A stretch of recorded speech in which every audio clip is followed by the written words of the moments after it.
A leather-bound manuscript sits behind a locked iron gate inside the Church of Our Lady Mary of Zion in Aksum, Ethiopia. It has not been photographed by a Western scholar since 1968. The manuscript contains 81 books. The Standard Protestant Bible contains 66. The Catholic Bible contains 73. The Ethiopian Orthodox Tewahedo Bible contains 81, and among those additional texts are passages that describe an event no other canonical tradition preserves in full: the resurrection of Jesus Christ. Not the fact of it. Every Christian tradition affirms that. What the Ethiopian manuscripts preserve that no Western Bible retains is what Jesus said first. Not the greeting to Mary Magdalene in the garden, not the commission to the disciples. The words he spoke before any of that, in the moments immediately following the opening of the tomb, directed not to a human audience but to something else entirely. The passage exists in Ge'ez, the liturgical language of the Ethiopian Church, in manuscripts that predate the oldest complete Latin Vulgate by more than a century. Western scholarship has known about it since at least 1773. It has never been incorporated into any mainstream English translation of the New Testament. Those words were not lost. They were removed. And the story of how they were removed, who removed them, and what the words actually say is the subject of everything that follows. If forbidden biblical history is what brought you here, subscribe now. Every week, this channel goes directly to the manuscripts, the catalog numbers, and the archive scholarship that never makes it into the mainstream conversation. The Ethiopian Bible is not a curiosity. It is the oldest continuous biblical tradition on earth. The Ethiopian Orthodox Tewahedo Church traces its founding to the 4th century CE, but its scriptural tradition reaches further back than that. The Ge'ez translations of Old and New Testament texts were produced from source manuscripts that scholars believe represent a textual family independent of the Greek Septuagint tradition that fed into the Latin Vulgate, and eventually, into every English Bible you have ever read. That independence matters because it means the Ethiopian texts are not copies of copies of copies filtered through Rome. They represent a separate line of transmission, one that preserved material the Roman editorial process discarded. The book that contains the resurrection passage in question is called the Epistle of the Apostles, known in academic literature as the Epistula Apostolorum. It survives in 3 manuscript traditions: a fragmentary Coptic version discovered in Egypt, a partial Latin translation, and a nearly complete Ge'ez version preserved in the Ethiopian Church. The Ge'ez version is the most extensive surviving witness to the text. It was first brought to European attention when James Bruce, a Scottish explorer, returned from Ethiopia in 1773, carrying 3 Ge'ez manuscripts. Those manuscripts included the Book of Enoch, which caused a theological earthquake. But the Epistula Apostolorum, buried in the same collection, attracted far less attention. It was not fully translated into a European language until 1919, when Carl Schmidt published a German edition based on the Coptic fragments cross-referenced with the Ge'ez. Schmidt's translation was cautious. He flagged multiple passages where the Ge'ez contained material absent from every other version of the resurrection narrative. The passage in question appears in the opening chapters of the Epistula Apostolorum. The text presents itself as a letter written collectively by the 11 remaining apostles, addressed to the churches of the world. It opens not with theological argument but with narrative. The apostles describe the resurrection as eyewitnesses, and they include details that appear nowhere in Matthew, Mark, Luke, or John. The canonical Gospels disagree on almost every detail of the resurrection morning. Matthew says there was 1 angel. Luke says there were 2. Mark says a young man in a white robe was sitting inside the tomb. John says 2 angels were sitting where the body had been. Matthew says an earthquake accompanied the event. The others do not mention it. Mark's original ending, the one scholars believe was the authentic conclusion before later additions, stops abruptly at chapter 16 verse 8 with the women fleeing the tomb in fear and telling no one. The text literally ends mid-terror. The longer ending of Mark, verses 9 through 20, was added later by a different hand, a fact acknowledged in footnotes in virtually every modern English Bible. The Epistula Apostolorum does not contradict these accounts. It supplements them. And the supplement begins with the moment before the stone was moved. The Ge'ez text describes the interior of the sealed tomb in language that does not read like theology. It reads like testimony. The body is described as lying in its burial wrappings. The space is dark. There is no angelic presence yet. The text says that in the moment before the resurrection, there was a sound, not thunder, not an earthquake. The Ge'ez word used, which Dr. Robert Baylot of the Centre National de la Recherche Scientifique in Paris analyzed in a 1993 study, carries the sense of a vibration that precedes hearing, a frequency felt before it becomes audible. The text describes the burial wrappings loosening without being unwound. The body does not sit up.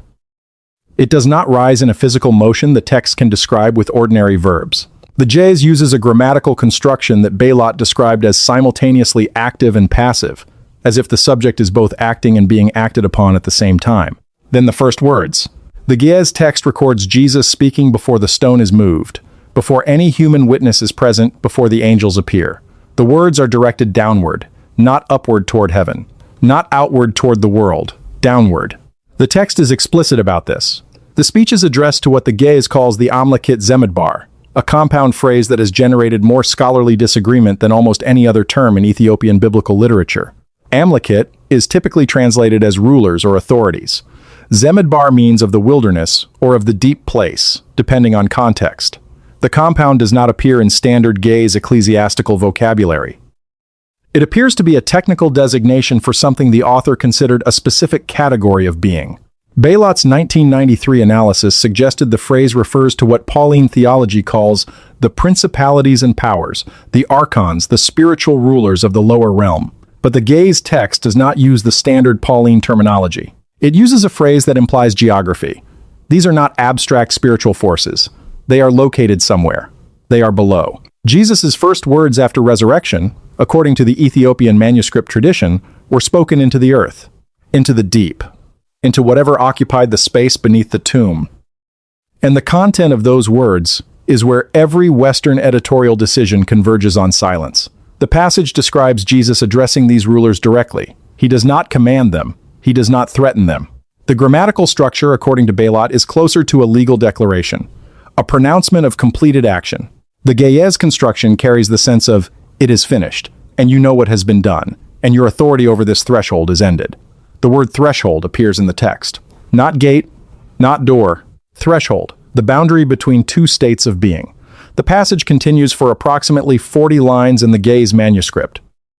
Jesus describes what he accomplished during the 3 days between crucifixion and resurrection. The canonical Gospels say almost nothing about this period. The Apostles' Creed contains the phrase, he descended into hell, a line that most modern churches either skip or reinterpret as metaphorical. The Epistula Apostolorum does not treat it as metaphorical. It describes the descent in specific terms. Jesus entered the deep place. He encountered the beings who held authority there. He removed something from their possession. The text calls it the seal, using a Jes word that carries connotations of both a wax seal on a document and a lock on a door. He broke the seal. And when he rose, the first thing he did was inform the rulers below that the seal was broken and could not be restored. This is not a minor theological footnote. If the passage is authentic, and the manuscript tradition supporting it is older than the Vulgate, then the resurrection was not simply a return to life. It was the completion of an operation, a descent, a confrontation, a legal or metaphysical act of dissolution, and a return carrying proof that the act was done. The first words were not pastoral. They were administrative. A declaration filed with the parties affected. Now, here is where the suppression becomes traceable. The Epistula Apostolorum was known to early church fathers. Scholars have identified references to its content in the writings of Origen, who worked in Alexandria in the early 3rd century. Origen's commentaries reference a text in which the apostles collectively describe the resurrection in first person. He does not name it directly, but the content parallels are unmistakable. By the time of the Council of Laodicea in 364 CE, the text had been excluded from the approved canon. The Council's Canon 60, which lists the books permitted for reading in churches, does not include it. The stated reason, recorded in the Council's proceedings, was that the text contained descriptions of post-resurrection events that were inconsistent with the accepted gospel narrative. Inconsistent. Not false, not heretical. Inconsistent. The distinction matters. The 4 canonical Gospels were selected in part because they could be harmonized. Their contradictions were manageable. The Epistula Apostolorum could not be smoothed, because it described an event the 4 Gospels do not mention at all. You cannot harmonize silence with speech. You can only choose one.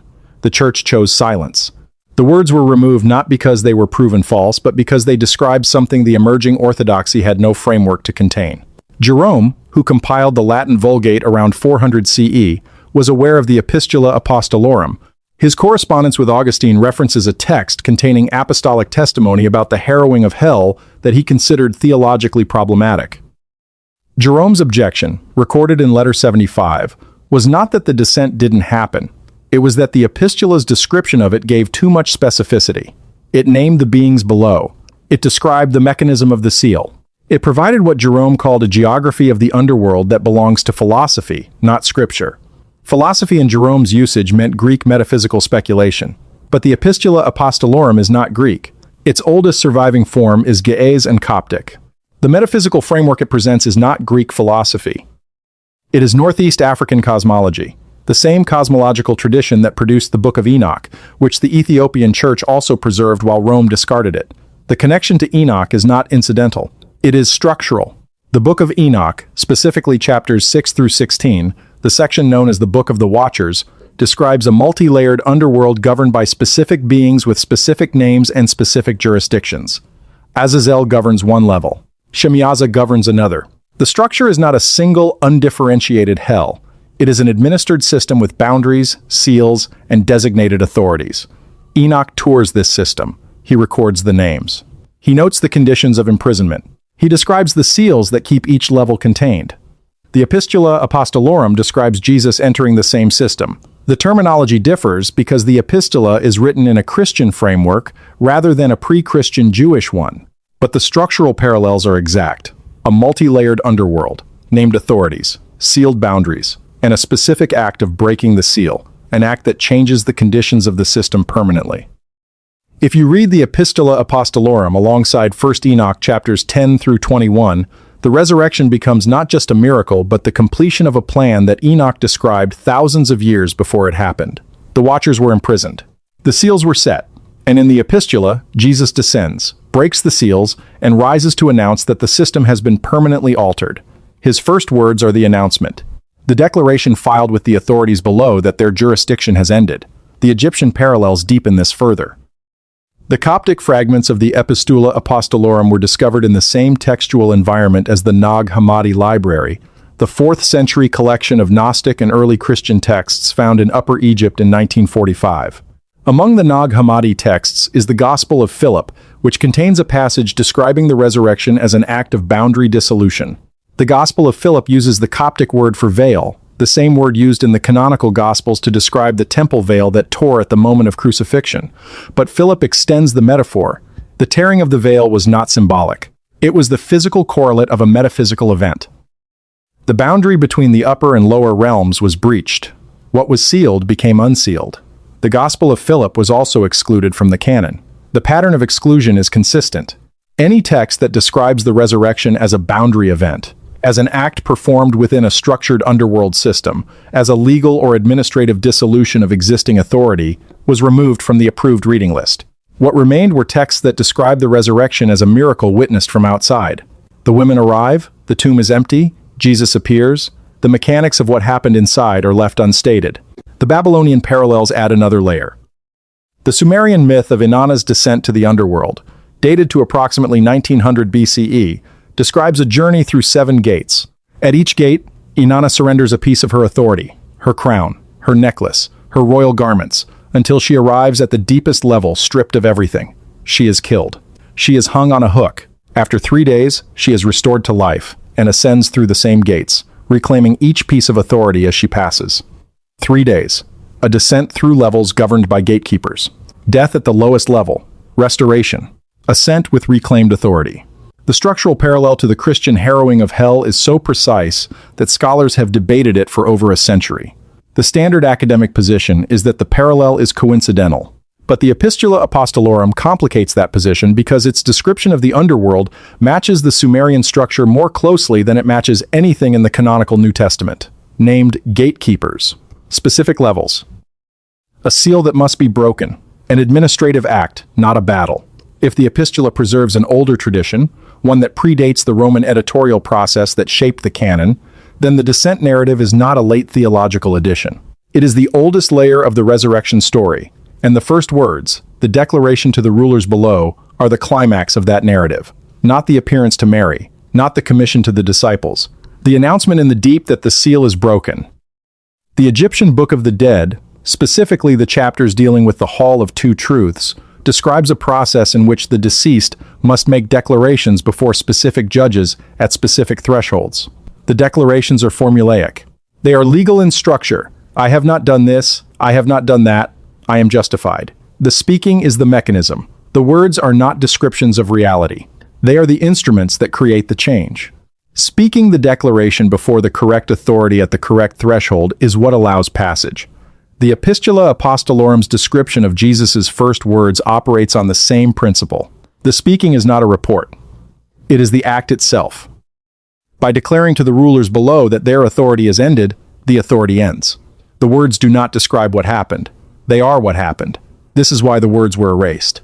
Not because they were theologically inconvenient, though they were, but because they described a mechanism.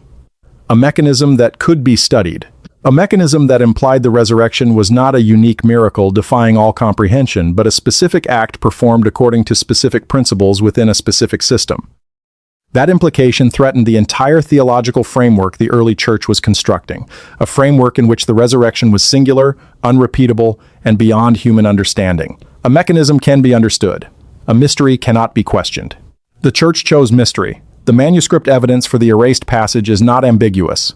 The Ge'ez version of the Epistula Apostolorum survives in multiple manuscripts held in Ethiopian church collections, primarily in Axum, Lalibela, and the island monasteries of Lake Tana. Access to these manuscripts has been restricted at various points in history, most severely after the 1974 Ethiopian Revolution, when the Derg regime classified church archives as state cultural property.